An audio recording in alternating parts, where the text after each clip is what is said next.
This section begins with Sir Hector and Sir Percival coming and finding Lancelot there at Joyous Gard.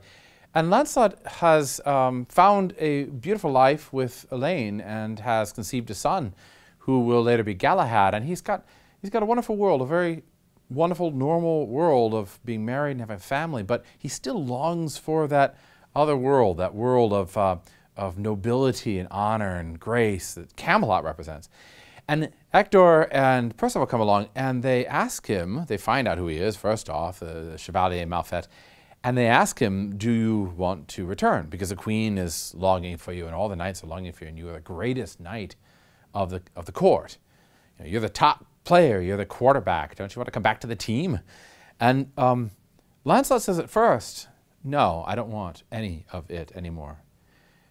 And I think that the shock of the rejection by Guinevere, reaching this high level of intensity and romance in the court, and then the shock afterwards and the shame of being a wild man, and then even the nurturing by Elaine, where he realizes here's a real human being taking care of me, no longer this court and the Byzantine machinations that go on in that court. I think that realization for him is a realization of wanting real human life. And yet he still longs for that courtly life. It's like he's a split man, almost like he's two different people. See, again, the duality principle that's been brought up throughout this text.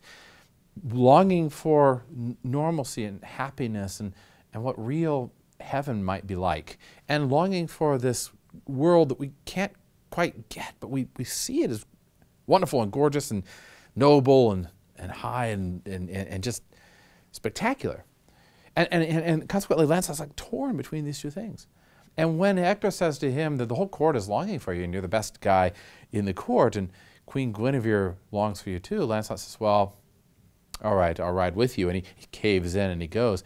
And there's an interesting moment near the end of this one section where he has an exchange with Elaine and he's going to go back to the court and he goes to give his goodbyes to Elaine and her father, King Pelles. And he says to Elaine, I have to go back to court, and she knows what this means. She knows that he's not going to come back once he goes to court. And so all the love that she has for him and the care she has for him is going to be torn out of her. And consequently, she says to him, I carry your son in me. I carry the boy that is going to become Galahad. And Lance says, well, that's great. I hope he becomes a good knight, but I have to go. Almost like he's abandoning his son and going for this glory and this honor, which is almost unattainable. And notice that is itself a replay, if you will, a reduplication of what happens to Arthur way at the beginning of the story, where his father begets him on the wife of the Duke of Tintagel, and then the father abandons Arthur immediately and goes off to fight in his wars. In this instance, Lancelot is going back to the court and leaving behind him Elaine, who represents that real human life, authentic human life, the true human happiness that we're capable of.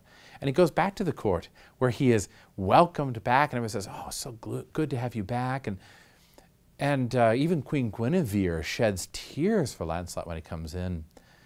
And then there's one line in particular that's always struck me in this section. It's really, I think, fascinating line because Arthur asks Lancelot a question which Lancelot kind of evades. This is what he says. O Jesu, said King Arthur, I marvel for what cause ye, Sir Lancelot, went out of your mind. I and many others deem it was for the love of fair Elaine, the daughter of King Pelles, by whom ye are noised that ye have gotten a child, and his name is Galahad. Men say he shall do marvels. My lord, said Sir Lancelot, if I did any folly, I have that I sought. And therewithal the king spoke no more. But all Sir Lancelot's kin knew for whom he went out of his mind. Now that's a striking passage, I think, because on the one hand, Arthur is asking him, why did you go nuts? Was it because of Elaine that you lost your mind and became a wild, feral creature? Was it for Elaine? And Lancelot's not going to say, no, it was for your wife, Guinevere, because of course that would be scandalous. And so in a way, you have to ask the question, doesn't Arthur know? Doesn't he get it? Doesn't he sense why Lancelot went out of his mind? It was for Guinevere. But Lancelot evades it, and he says, I have all that I sought. now. I feel complete, which I think is partially true because of his connection to Elaine. But the fact that all of his kin knew that it was for Guinevere that he lost his mind is a striking statement. All of Lancelot's kin, Hector and the others, they all knew it was for Guinevere that he still longed. So the one character that brings him wholeness and completion, happiness, is Elaine. And the one that brings him madness and split personality and becoming wild is Guinevere. This represents, I think, a major theme that the whole work is centered around. You know, we've been reading the work so far and thinking, what's the major theme? What's he getting at? You know, the duality principle and the questions of male-female relationships and the questions of honor. I think in some ways what Mallory is raising here through these characters is a question of what is it in human nature that prevents us from being whole, entire. When we talk about virtue, what do we mean by virtue? We mean wholeness, integrity. Intacta is the Latin word. And that wholeness of these two different parts of ourselves, the desire for heaven and security and belonging, and the desire for glory and fame, in some ways they fight with each other like two dragons inside of us. And in Lancelot, they cause him to be out of his mind, to be woed. They drive him to the point of warring with himself. And the question of the whole work is, how do you bring those things together? Can you bring them together?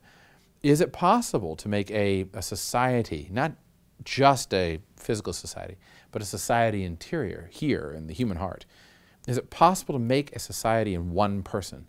Or will we forever be in civil war with ourselves? Will we be forever drawn to worldly goods and then in contrast to things that are truly happy and heavenly? And that plays out in the next section, which is the section of the Holy Grail, the search for human happiness and perfection.